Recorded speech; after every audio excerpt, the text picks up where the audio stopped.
अब इस शहर में मन ही नहीं लगता, ऐसा लगने लगा है। चिंता के बादल मेरी जिंदगी पर घिर आए हैं और मैं खो रहा हूं जिंदगी की वो चीज जो सबसे ज्यादा कीमती होती है, जवानी। मैं अपनी जवानी बर्बाद ही कर रहा हूं। भले ही मेरी उम्र इस समय 25 साल है, लेकिन ऐसा लग रहा है आगे के 10-15 साल भी मैं कुछ कर नहीं पाऊंगा। इस छोटे शहर में जिंदगी बनाना बड़ा मुश्किल है, क्योंकि छोटे शहरों में काम भी बहुत कम मिलते हैं और अच्छी तनख्वाह तो मिलती ही नहीं। इसीलिए पिछले 3 सालों से भटक रहा हूं अच्छी नौकरी की तलाश में। अब लगता है जिंदगी बदलेगी नहीं, बल्कि ऐसे ही जीने की आदत डालनी होगी। मेरा नाम विशाल अग्निहोत्री है और मैंने अपने बारे में तो बताया ही नहीं। मैं एक नॉर्मल इंसान, पढ़ाई में भी ना तो ज़्यादा अच्छा था ना ज़्यादा बुरा था। मुझे लगता था कि मैं ठीक ठाक तरीके से पढ़ लूँगा, उसके बाद अच्छी नौकरी मिल जाएगी, फिर मेरी ज़िंदगी सफल हो जाएगी। और एक ऐसी बात बताऊँ आपको जो मैं किसी को नहीं बताता। जब मैं स्कूल में था ना, एक लड़की पर मेरा क्रश था। उसका नाम था कृति वर्मा। बड़ी खूबसूरत थी, हमेशा मेरे साथ ही बैठा करती थी।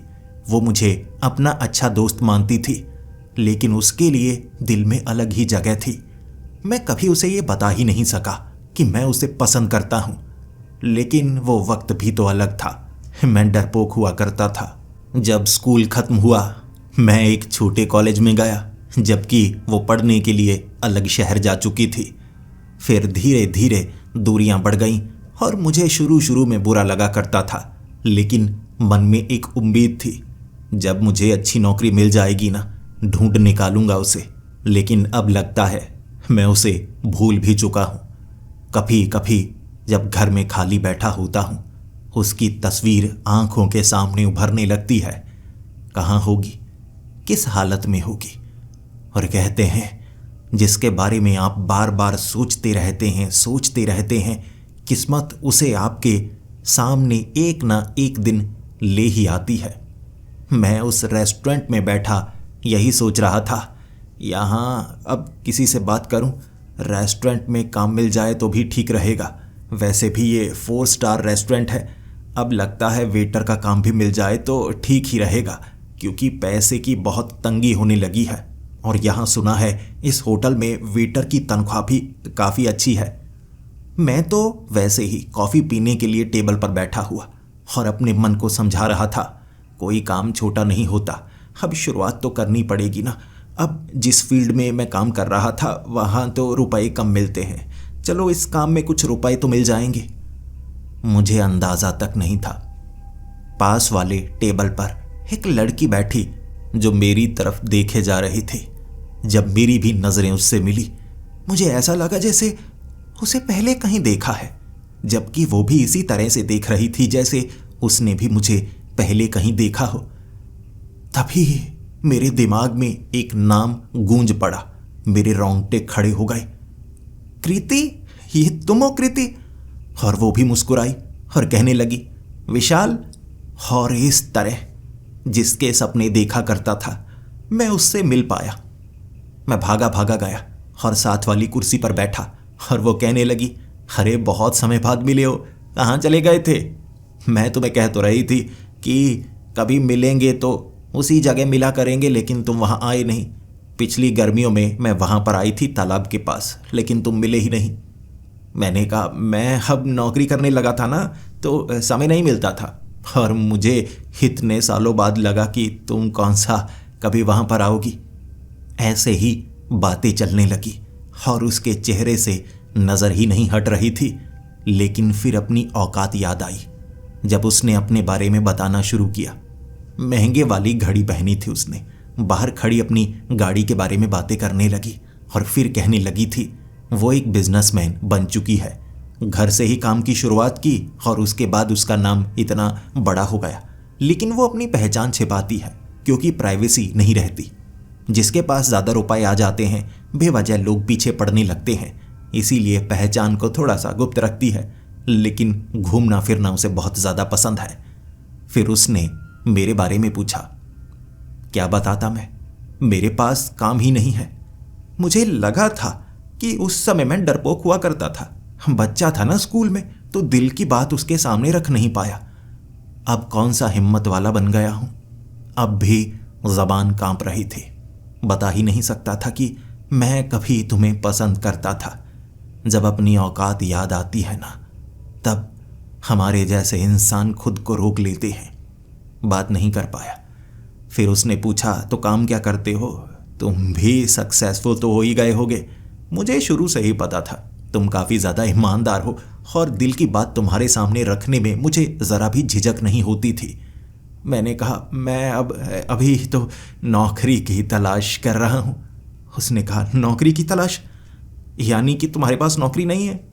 मैंने कहा, नहीं, देखो मैं छोटे कॉलेज में गया था, वहाँ एक्सपीरियंस नहीं मिला, और तुम्हें पता है ना, घर की माली हालत भी ठीक नहीं थी, तो बस ऐसे ही चल रहा है। कोई नौकरी हो तो ज़रूर बताना। तुम जो बिज़नेस करती हो, ऑफिस होगा तो वहाँ अगर किसी की ज़रूरत हो तो बताना ज़रूर। फिर उसने मुझे बेइज्जत किया था या सिर्फ अपनी बात कही थी? उसने बस ये शब्द कहे, अरे मेरे ऑफिस में तो सभी प्रोफेशनल्स हैं, फ्रेशर को हम रखते ही नहीं। और मेरी नज़रें नीचे झुक गई। फिर उसने कहा, लेकिन तुम्हारे लिए एक काम है जो कोई एक्सपीरियंस्ड भी नहीं कर सकता, और फ्रेशर तो कर ही नहीं सकता, लेकिन तुम कर सकते हो, क्योंकि तुम थोड़े अपने से हो ना। कुछ ऐसी बातें होती हैं जो किसी पराये से की नहीं जा सकती। कोई अपना, कोई ईमानदार जिस पर भरोसा किया जा सके। मैं तुम्हें एक ऐसी नौकरी दे सकती हूँ। वो नौकरी में काम अजीब होगा जो तुमने किया नहीं होगा, लेकिन उससे मुझे फ़ायदा होगा। क्या तुम वो काम करना चाहोगे? मैंने कहा, बिल्कुल, मुझे नौकरी की तलाश है। वैसे रुपए कितने मिलेंगे? क्योंकि माना मैं फ्रेशर हूँ, लेकिन फिर भी घर भी तो चलाना पड़ता है।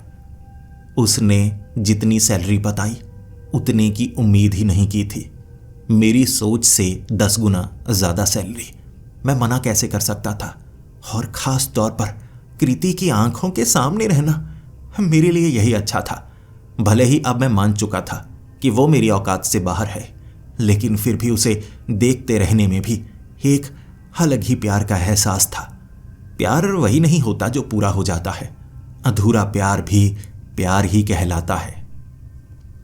लेकिन उसने काम करने के लिए मुझे मिलने के लिए ऐसी जगह पर बुलाया था जो उसकी पुरानी कोई फैक्ट्री होगी। 2 साल पहले वो फैक्ट्री बंद हो चुकी है और उसे फार्म हाउस में बदल दिया गया था, लेकिन वो भी खंडहर की तरह। वहाँ शाम के 6 बजे उसने मुझे बुलाया और वहाँ खास तौर पर घास पर टेबल लगाई हुई थी, जैसे हम कैंडल लाइट डिनर करने वाले हों। फिर वहाँ बैठकर बातें चलने लगी।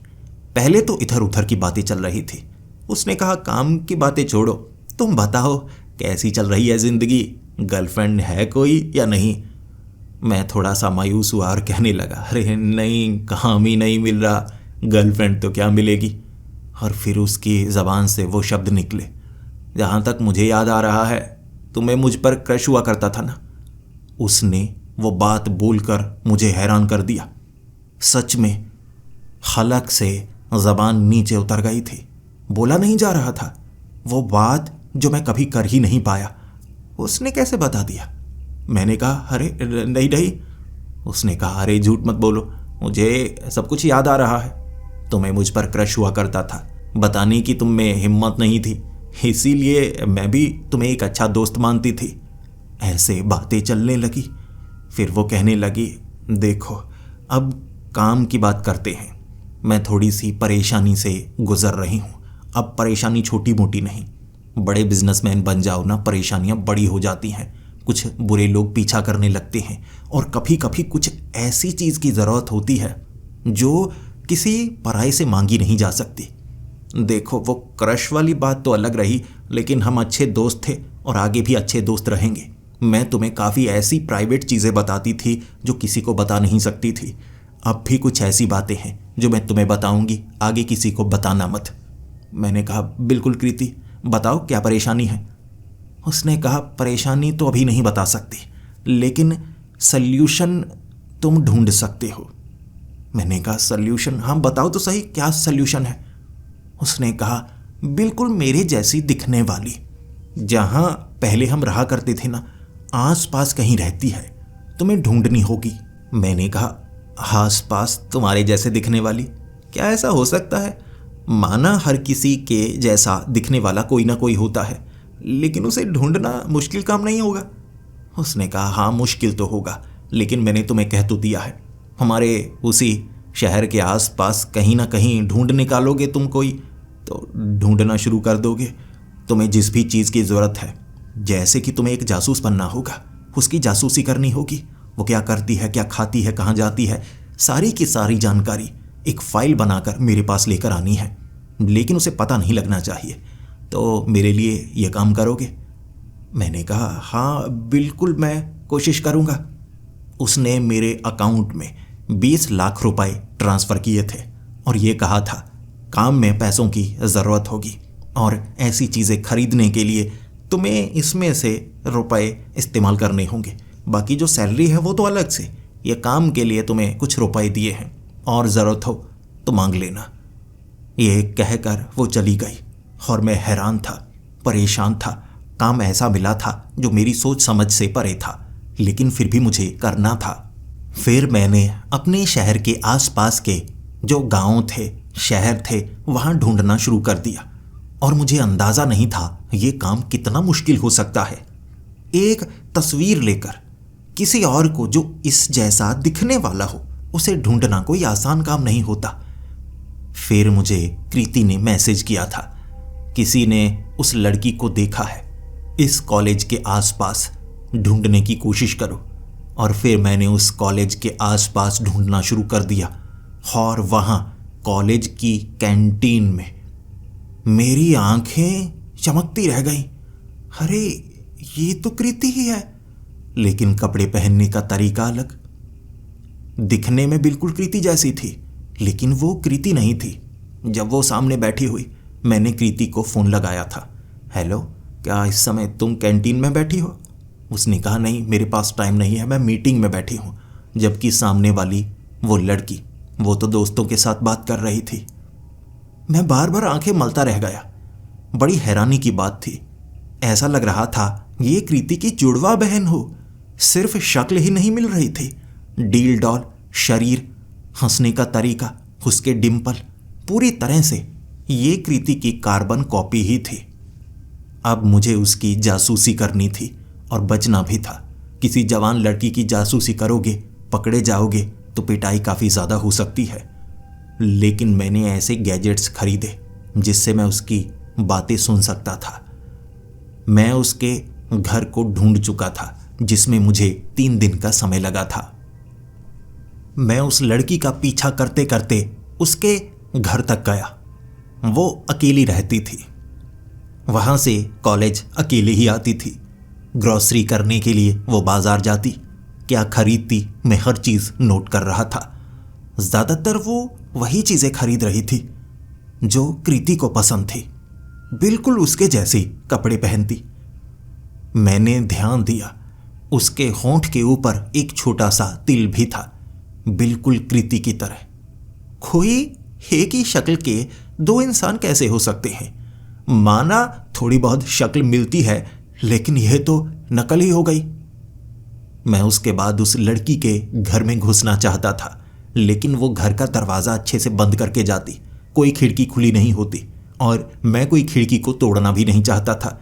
लेकिन वो इलाका ऐसा ही था, आसपास घर कम ही थे।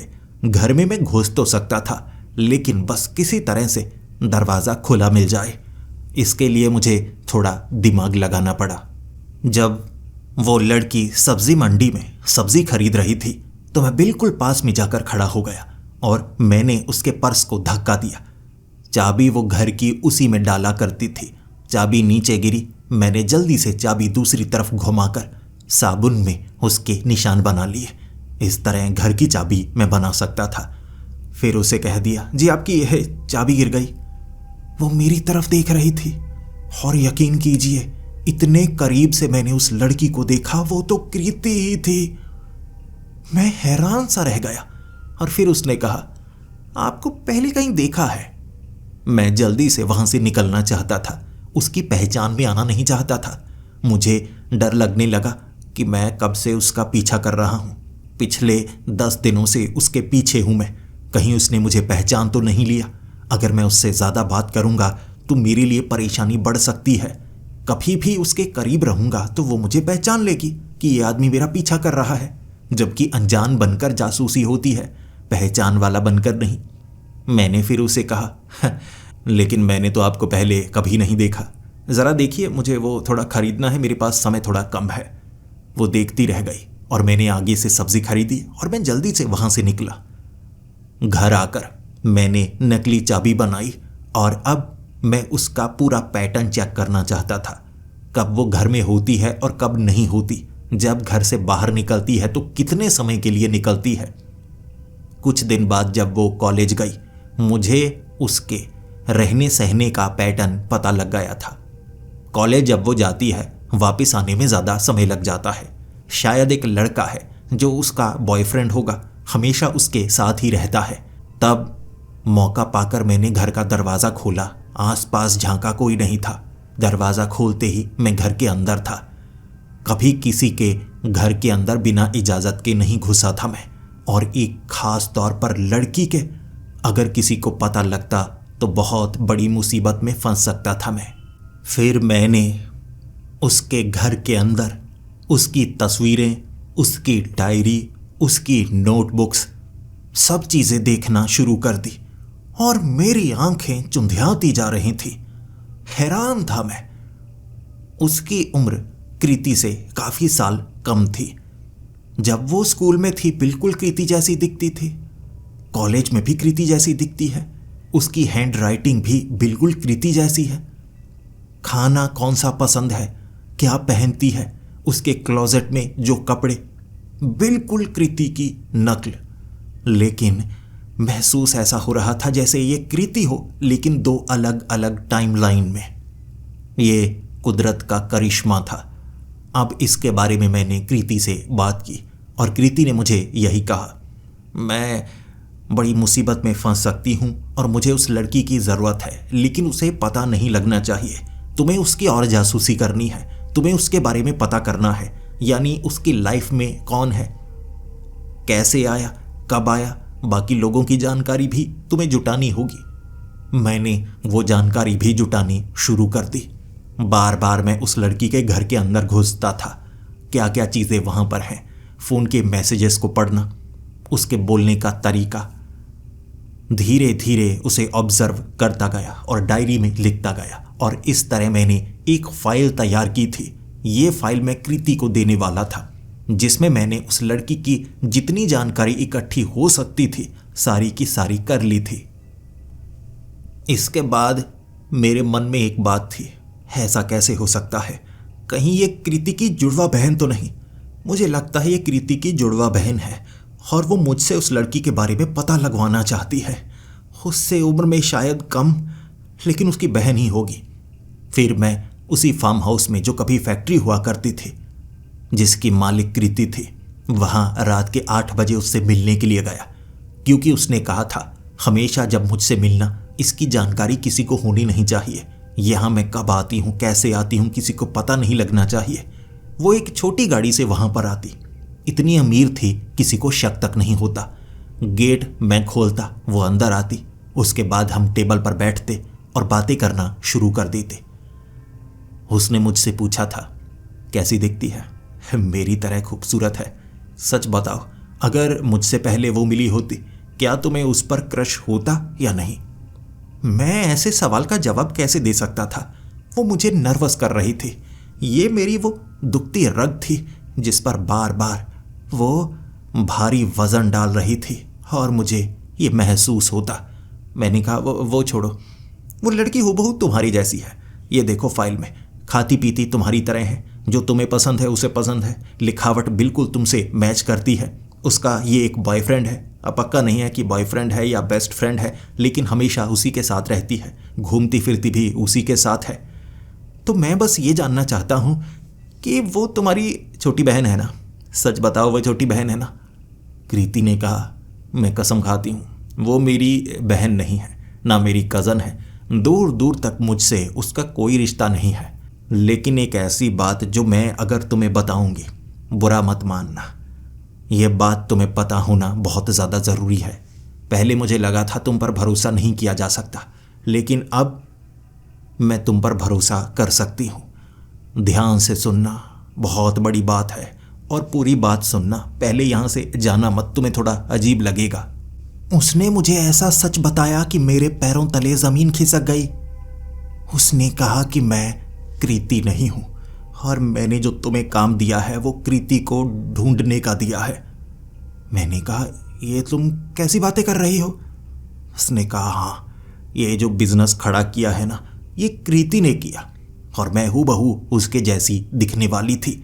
और उसने ढूंढा कि उसके जैसे दिखने वाली कई और लड़कियां हैं, पता नहीं कैसे, लेकिन फिर उसने मुझे ढूंढा और फिर अपने बारे में सब कुछ सिखाया, अपनी पूरी जानकारी दी, और फिर ये काम मुझे सौंप कर वो चली गई।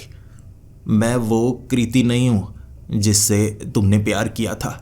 तुम्हारे बारे में भी उसने बहुत कुछ बताया था, लेकिन मैं वो कृति वर्मा नहीं हूँ। तुम्हें असली कृति वर्मा को ढूंढना है, क्योंकि अब मैं थोड़ी परेशानी में हूँ, मैं बता नहीं सकती, और इसका हल असली कृति वर्मा के पास ही है। मैं तुम्हें और जानकारी दे सकती हूँ, क्योंकि मेरे पास और लड़कियों की जानकारी है जो हमारे जैसी दिखती हैं। तुम्हें उन्हें ढूंढना होगा, तुम्हें असली कृति को ढूंढना होगा, लेकिन ध्यान रखना, किसी को पता नहीं लगना चाहिए। मैं हक्का बक्का हैरान, ये कैसे, तुम कृति हो? उसने कहा, नहीं तो बताओ, वो लड़की भी बिल्कुल मेरे जैसी दिखती है ना? मुझे खुद नहीं पता, लेकिन तुम्हें असली कृति को ढूंढना होगा। क्या तुम ढूंढोगे? मैंने कहा, हाँ ज़रूर, कहीं वो किसी मुसीबत में ना हो। फिर उसने मुझे एक और लड़की की जानकारी दी।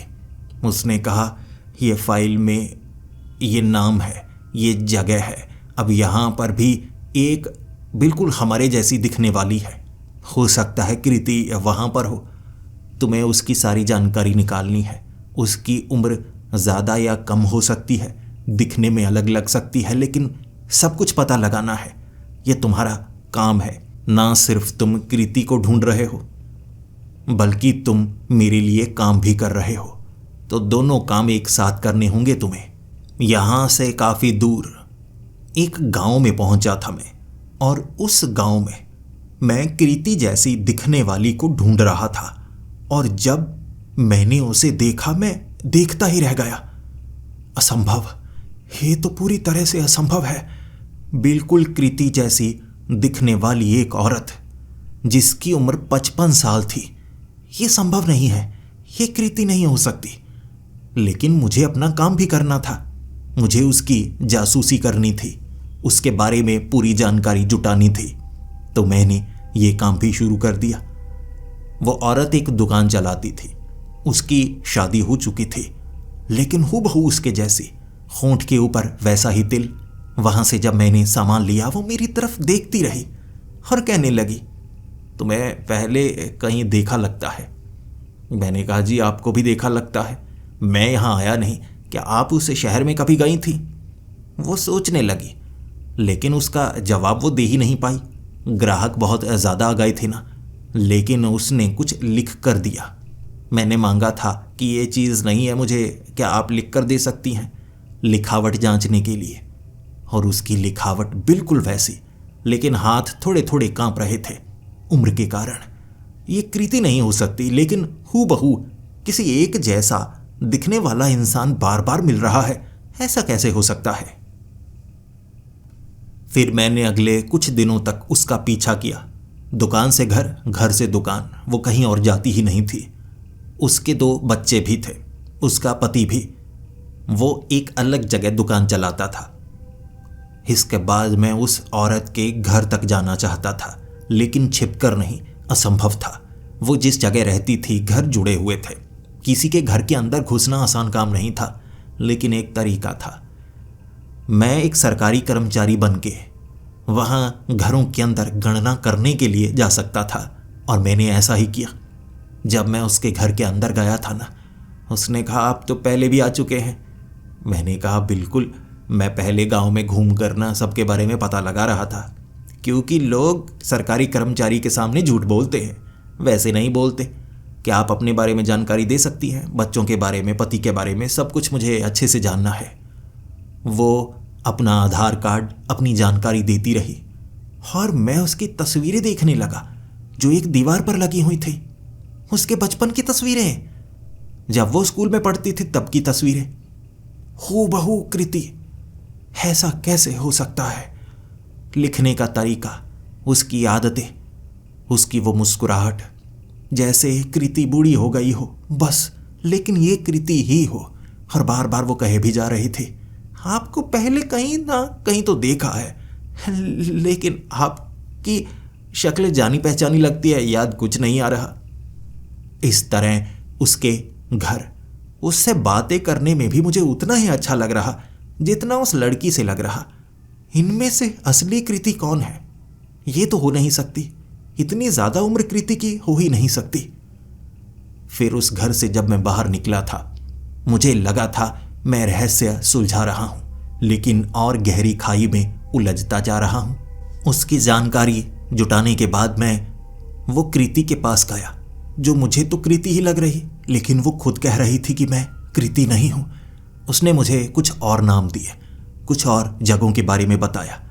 जब मैं उन जगहों पर गया ना, मैं देखता रह गया। संभावना शून्य से भी कम थी, लेकिन वो घटनाएं घट रही थी।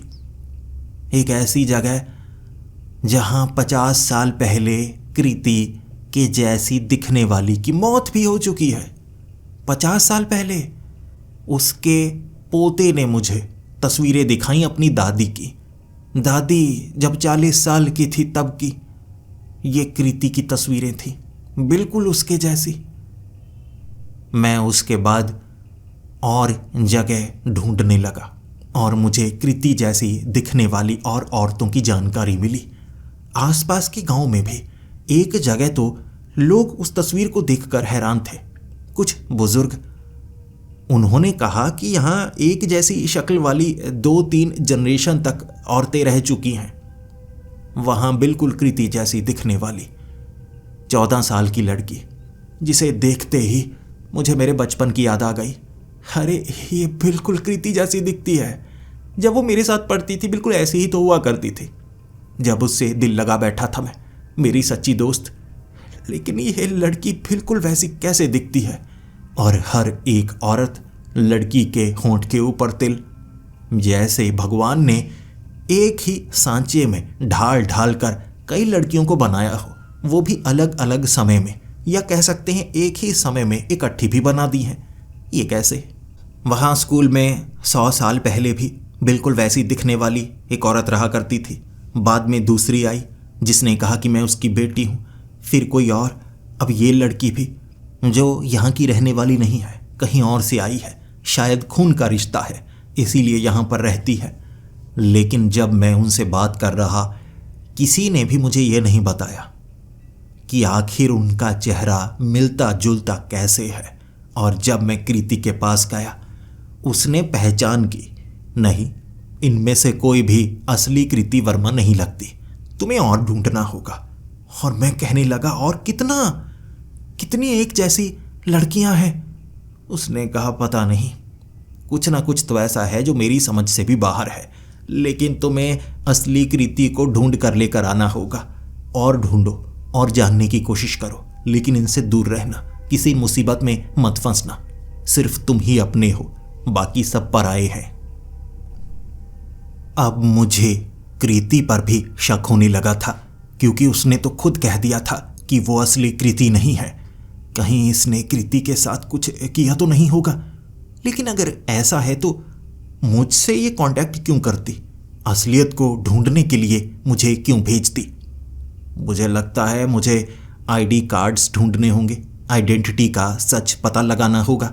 एक ही आइडेंटिटी के कई लोग कैसे हो सकते हैं? फिर मैं उन लड़कियों के, औरतों के आइडेंटिटी कार्ड, माता पिता की डिटेल्स, बहुत कुछ निकालने की कोशिश करता जा रहा था। और सच में ये संभावना बहुत ज़्यादा कम थी।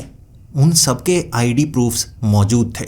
आसपास के इलाके में बर्थ रजिस्टर मैंने खंगालने शुरू कर दिए, तस्वीरें निकालनी शुरू कर दी और 1 महीना मुझे इस काम में लगा और उसके बाद तो मेरे रोंगटे खड़े हो चुके थे। मैंने 30 से 40 लड़कियों की डिटेल निकाली थी जो मुझे उस लड़की ने दी थी और सच में हर एक लड़की का डीएनए अलग था, एक दूसरे से इनका कोई रिश्ता नहीं था। इसके बावजूद उनके चेहरे एक जैसे कैसे, ये कोई पता नहीं लगा सकता था। नाम अलग लेकिन पहचान बिल्कुल एक जैसी। उसके बाद अब मुझे एक नियम को तोड़ना था। पहले तो सिर्फ मैं उन लड़कियों से बात ही करता था, उनकी सच्चाई जानने के लिए घरों में घुसता था, लेकिन अब उन्हें सच्चाई बताकर उनसे वो पता करना चाहता था जिससे मुझे रोका जा रहा था। वो कृति नहीं चाहती थी कि मैं किसी से बात करूं और वो चाहती थी मैं असली कृति को ढूंढूं, लेकिन इनमें से असली कौन है? मुझे तो सभी असली लग रही थी। तो एक 25 साल की वो लड़की जिसे मैंने अपना दोस्त बना लिया था, 1 महीना लगा मुझे, वो मुझ पर भरोसा करने लगी थी और वो हमेशा कहती तुम्हें देखा देखा सा लग रहा है। फिर मैं उसे याद करवाने की कोशिश कर रहा कि मैं और तुम एक स्कूल में इकट्ठे पढ़ रहे थे, याद है कुछ? वो कहती हाँ कुछ यादें ऐसी ही हैं, लेकिन अच्छे से वो यादें याद नहीं आ रही, बस इतना ही लगता है कि तुम देखे देखे से हो और तो कुछ याद नहीं। फिर मैं उससे जानना चाहता था, मुझे ये बताओगी तुम यहाँ से पहले कहाँ रहा करती थी? वो अपने बारे में बताना ही नहीं चाहती थी।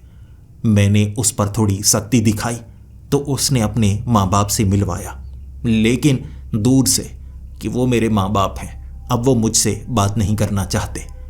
और फिर मैं उसके माँ बाप की जासूसी करना चाहता था। उसके माँ बाप के घर में जब मैं घुसा, वहाँ उस लड़की की कोई तस्वीर नहीं थी। मैंने फाइल्स देखी, खंगाला पूरा घर, लेकिन वहाँ कृति की जैसी दिखने वाली लड़की की एक तस्वीर तो मौजूद होनी चाहिए।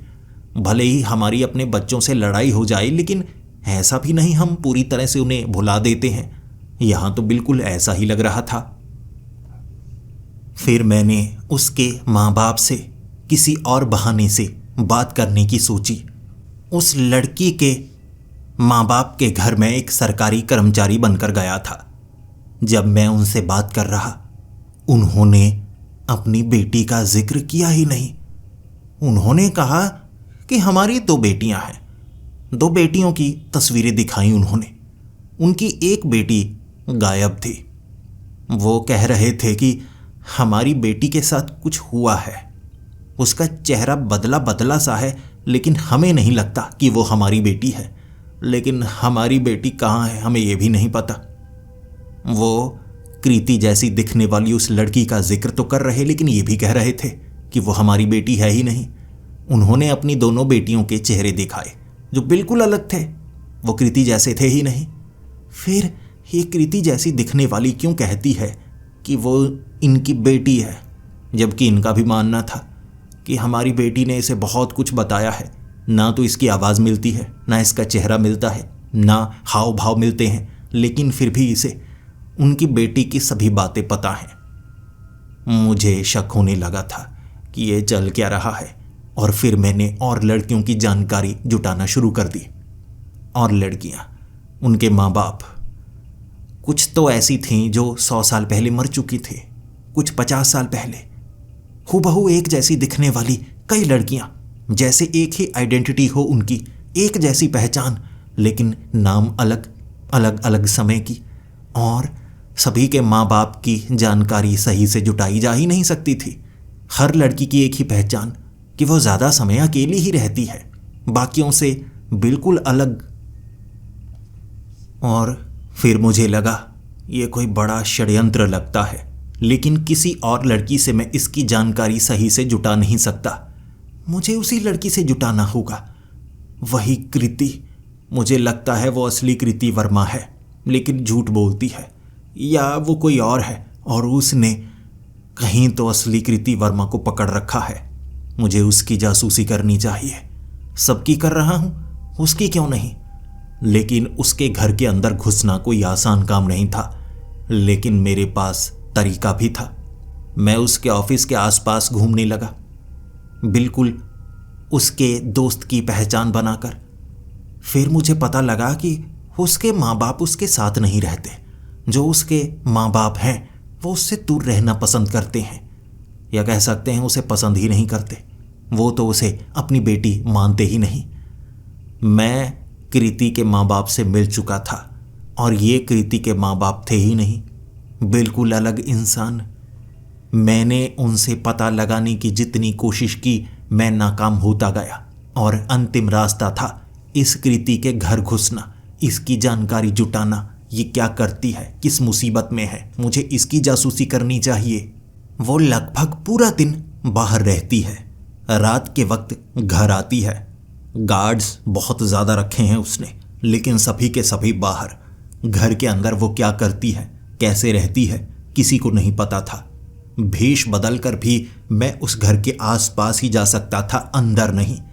किसी तरह मैं घर के अंदर घुसना चाहता था और इसके लिए मुझे एक तरीका मिला। मैंने उस कृति से बात की, मैं तुमसे मिलना चाहता हूँ, मुझे किसी चीज़ पर शक है।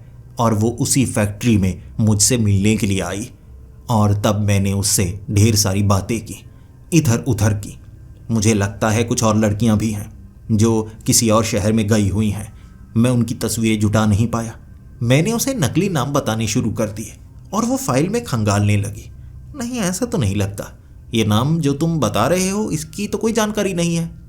मैंने कहा, ये मैंने नए नाम ढूंढे हैं जो इसमें नहीं है। ये लड़कियां भी बिल्कुल आप जैसी दिखती हैं, लेकिन ये कैसे, इनमें से असली कृति कौन है? उसने कहा, ढूंढो, तुम जो कर सकते हो करो, असली कृति को ढूंढो। असली और नकली में फ़र्क तुम्हें पता लग जाएगा। जो असली है वो तुम्हारी दोस्त थी, उसने मुझे तुम्हारे बारे में सब कुछ बताया, उसे तो सब कुछ याद होगा ना। और जब वो वहाँ से निकलने वाली थी, मैं उस गाड़ी की डिक्की में छिप गया। वो गाड़ी लेकर सीधा अपने घर आई और इस तरह उसके घर के अंदर तक पहुँच पाया। डिक्की से बाहर निकलना मेरे लिए कोई मुश्किल काम नहीं था। डिक्की से बाहर निकलते ही अब मैं घर के अंदर था, लेकिन ये वक्त रात का था और ये कृति भी घर के अंदर मौजूद थी। तो मुझे चोरों की तरह घुसना होगा और ये भी देखना होगा पता ना लगे। घर के अंदर कोई कैमरा नहीं था, बिल्कुल अनजानों की तरह रहती थी वो। जब मैं उसके घर के अंदर घुसा, वो अपने बेडरूम में थी, सो रही थी और लिविंग रूम में पहुंचकर मैंने तस्वीरें खंगालना शुरू कर दी। सच में इसकी लिखावट भी बिल्कुल वैसी जैसे इसने नकल सीखी हो, और मुझे ऐसा लगने लगा ये ऐसा तो नहीं प्लास्टिक सर्जरी करवाती हो जो असली कृति हो, अपने जैसी बाकियों को बना रही हो। सर्जरी कोई नई तकनीक से, और सब कुछ वो सिखाती चली जाती है। जैसे इस कृति को सिखाया, बाकियों को भी उसने सिखाया। और शायद कृति वो कृति है ही नहीं, इससे पहले भी ऐसी शक्ल वाली और औरतें होंगी। ये कोई अमीरों का मकड़ जाल लगता है। बहुत अमीर लोग जो होते हैं ना, वो ऐसे कुछ करते हैं, अपनी जैसे नकली बनाकर रखते हैं ताकि असली को कोई पकड़ ना सके। उस घर में कृति का सारा सामान मिला, लेकिन एक कमरा ऐसा था जिसमें रखा सामान कृति का हो ही नहीं सकता। वो सामान था अजीबोगरीब किताबें, खाली पन्नों वाली। चमड़ा था वहां पर, अलग अलग जानवरों का चमड़ा। हड्डियां मौजूद थीं जानवरों की, और कुछ हड्डियां इंसानी भी लग रही थीं। काले जादू का सामान पड़ा था वहां। किताबों में विधि बताई गई थी इसका इस्तेमाल कैसे करना है, लेकिन इसके परिणाम भी बताए गए थे, और परिणाम बड़े अजीब। इस विधि से शारीरिक पोषण किया जा सकता है, बिना खाए जिंदा रहा जा सकता है, ऐसी ढेर सारी चीजें थी। और मैं सोच में पड़ा हुआ, इसका इस्तेमाल क्या करती होगी ये लड़की? इतना तो पता लग गया, ये काले जादू का इस्तेमाल करती है। काला जादू तो जो सब एक शक्ल जैसी औरतें, लड़कियां हैं, मुझे लगता है ये कोई कल्ट है, जैसे कोई संस्था जो इसका इस्तेमाल करती है। चेहरा बदल देती हैं, तभी उन लड़कियों के चेहरे अलग हैं और वो अपने परिवार के पास जाती हैं। आवाज़ भी बदली हुई, चेहरा भी बदला हुआ। हो सकता है ये सच हो। अब इस सच का पता लगाने के लिए मुझे बात करनी होगी कृति से, लेकिन यहाँ घर के अंदर उससे बात करूँगा तो मुसीबत में पड़ सकता हूँ। यहाँ तो अगर कुछ भी गलत कहा मैंने या उसकी चोरी पकड़ ली मैंने, वो शोर मचाएगी, गार्ड्स आएंगे, मुझे पकड़ेंगे और मुझे जेल तक पहुंचा देंगे। फिर मैं बाहर निकल नहीं पाऊंगा। ये सच सब तक पहुंचा नहीं सकता। मुझे उसके सामने सीधी बात करनी होगी। मैंने उसके बाद उस घर से निकलने में समझदारी समझी, लेकिन उसके लिए भी पूरी रात का इंतजार करना पड़ा। उसी गाड़ी की डिक्की में छिपकर उस कृति ने गाड़ी को बाहर निकाला और एक गैरेज के पास खड़ा कर दिया। वहां से अच्छे वाली और गाड़ी निकाली उसने। इस तरह मैं उस डिक्की से निकल पाया और अगले दिन मैंने उसे मैसेज भेज दिया, मिलना है, बहुत बड़ी बात पता लगी है, आपको जानना बहुत ज़्यादा ज़रूरी है। मैं पूरी तैयारी करके सभी तस्वीरें, वहाँ उस कमरे की तस्वीरें भी खींची थी मैंने, कुछ किताबें भी वहाँ से उठाई थी। अब मैं पूरा सच जानना चाहता था। अब अगर उसने कुछ छिपाया तो मैं ये काम नहीं करूँगा, क्योंकि इस काम को करने में कोई फ़ायदा नहीं होगा। मैं बड़ी मुसीबत में फंस सकता हूँ। वहाँ उस बंद पड़ी फैक्ट्री में बुलाया था मैंने उस कृति को। वो असली है या नकली है, मुझे अब पूरा सच पता लगने वाला था। वहाँ मैंने टेबल सजाया। मैंने खुद ब खुद वहाँ कैंडल्स जलाई थी। बिल्कुल कैंडल लाइट डिनर बनाया था ताकि उसे शक ना हो। जिसके बाद मैं कुर्सी पर बैठा उसका इंतजार कर रहा था और अचानक मेरे सर पर चोट लगी होगी। किसी ने पीछे से वार किया था और चोट बड़ी जबरदस्त थी। मैं उसके बाद नीचे गिरा और आंखों के सामने अंधेरा आ गया। कुछ समय बाद जब मेरी आंखें खुली थी, कृति मेरे सामने थी और मुझे पेड़ से बांधा गया था। मैं कहने लगा, ये क्या, मुझे क्यों बांधा है, क्यों बांधा है मुझे? तो वो लड़की कहने लगी, तुमने घर के अंदर घुसने की कोशिश की, तुम्हें लगा मुझे पता नहीं लगा। मुझे उसी समय पता लग गया था, लेकिन मैं देखना चाहती थी कि तुम कर क्या रहे हो और तुम मेरे घर के अंदर घुसे क्यों हो। मैंने कहा, तुम मुझसे लोगों की जानकारी जुटा रही हो, लेकिन अपने बारे में तो कुछ बताती ही नहीं। मैं बाकी लड़कियों के बारे में पता लगाता गया, लेकिन तुम्हारे बारे में जासूसी की ही नहीं। अगर जासूसी करनी है तो सब कृति पर करनी होगी ना, सच तो तभी बाहर आएगा ना। और वो कहने लगी, अच्छा तो तुम्हें लगता है सच ऐसे बाहर आएगा? तो बताओ, असली कृति को ढूंढ पाए तुम या नहीं? मैंने कहा, नहीं, मुझे लगता है तुम ही असली कृति हो। वो हंसने लगी थी। उसकी हंसी ऐसी जैसे उसने वो बताया हो जिसकी वो उम्मीद नहीं कर रही थी कि किसी को पता लग सकता है। हंसकर वो कहने लगी, तुमने बड़ा समय लगा दिया, ये तुम्हें पहले नहीं पता लग जाना चाहिए था। लेकिन ये भी अधूरा सच है। मैं असली कृति हूं या ये असली कृति है? 25 साल की वो लड़की वहां एक कमरे से बाहर निकली। बाकी लड़कियां, औरतें, बूढ़ी, वो भी बाहर निकल रही थी। सब की सब बाहर आई। ये सब की सब कृति जैसी दिखने वाली ही थी। और फिर वो लड़की कहने लगी, तुम्हें क्या लगता है इनमें से असली कृति कौन है? तुमने एक एक करके इनकी जासूसी की नहीं, बल्कि मैंने तुमसे इनकी जासूसी करवाई। और तुम जितना इनके करीब जाते गए तुम्हें खुद नहीं पता हो क्या रहा था। मैं स्तब्ध था उसके शब्द सुनकर। वो कह रही थी, मैं भी असली कृति हूं, वो भी असली कृति है। कृति कोई इंसान नहीं है, कृति एक पहचान है। तुमने जिससे प्यार किया था वो एक पहचान थी। हम में से कोई नहीं जानता वो कृति कौन थी जो तुम्हारे साथ थी। सब एक ही आइडेंटिटी, सबकी यादें एक जैसी, सबकी सब तुम्हें एक ही तरीके से जानती हैं। और जिंदगी में घटने वाली हर एक घटना हर किसी के लिए बराबर ही है। जैसे उस लड़की का बॉयफ्रेंड, मैं उसके बारे में सब जानती हूँ। जब ये उसके साथ होती है वो भावनाएं मुझे भी महसूस होती हैं। सबके साथ ऐसा ही। ये एक अलग पहचान है। जैसे इंसान वैसे ही हैं हम। इंसान भी, लेकिन आधुनिक, एक आधुनिक इंसान। फिर उन्होंने मुझे पेड़ से उतारा और एक लकड़ी के फट्टे पर बांध दिया। लकड़ी के फट्टे पर बांधने के बाद वो मुझे उस फैक्ट्री के अंदर लेकर गए, जहां पर एक मशीन थी। उस मशीन में वो हड्डियां, पंख वगैरह और हर एक कृति अपने कपड़े उतार कर वहां डालती जा रही थी। ये एक तरह की रस्म थी जो वो निभा रही थी। सबकी सब लड़कियां अपने बाल के कुछ हिस्से काटकर, अपने नाखून काटकर उस आग में डाले जा रही थी, जिसके बाद उस आग का रंग कभी नीला होता तो कभी लाल होता। मुझे जिस लकड़ी के फट्टे के साथ बांधा गया था, मेरे शरीर को धीरे धीरे उस आग के नजदीक ले जाया जा रहा था, जैसे मेरी बलि दी जा रही हो। मुझे उस आग में फेंकने की तैयारी थी और मैंने उनसे एक ही सवाल पूछा था, क्यों मैंने ऐसा क्या किया है कि मुझे ये सजा दी जा रही है। और वो कृति ने हंसते हुए कहा था, ये सजा नहीं है, ये बदलाव है। तुम समझ नहीं पाओगे। तुम्हारी समझ तब बढ़ेगी जब तुम्हारे मस्तिष्क का विकास होगा।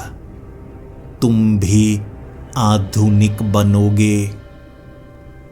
मैंने तुम्हारा चुनाव उसी समय कर लिया था जब मैं तुम्हारे साथ थी, या शायद हम में से कोई तुम्हारे साथ। हम सब एक ही हैं। तब तुम मुझे पसंद करते थे और मैं तुम्हें पसंद करती थी। इंसानों की पसंद अलग है। उन्हें वो चीज़ चाहिए होती है, शारीरिक तौर पर वासना के नज़रिए से या मानसिक तौर पर भावनाओं के नज़रिए से। लेकिन आधुनिक मनुष्य के लिए काम वासना या प्रेम वासना से अलग भी कुछ है। वही समझ में आएगा तुम्हें कि मैं तुम्हें कैसे पसंद करती थी।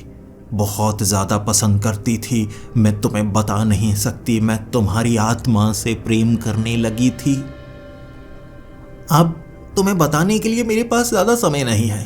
आधी रात का वक्त होने वाला है। हमें ये रस्म पूरी करनी होगी।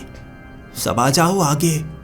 सबके सब आगे आने लगे थे और उनमें से कई को वहां से भेज दिया गया था।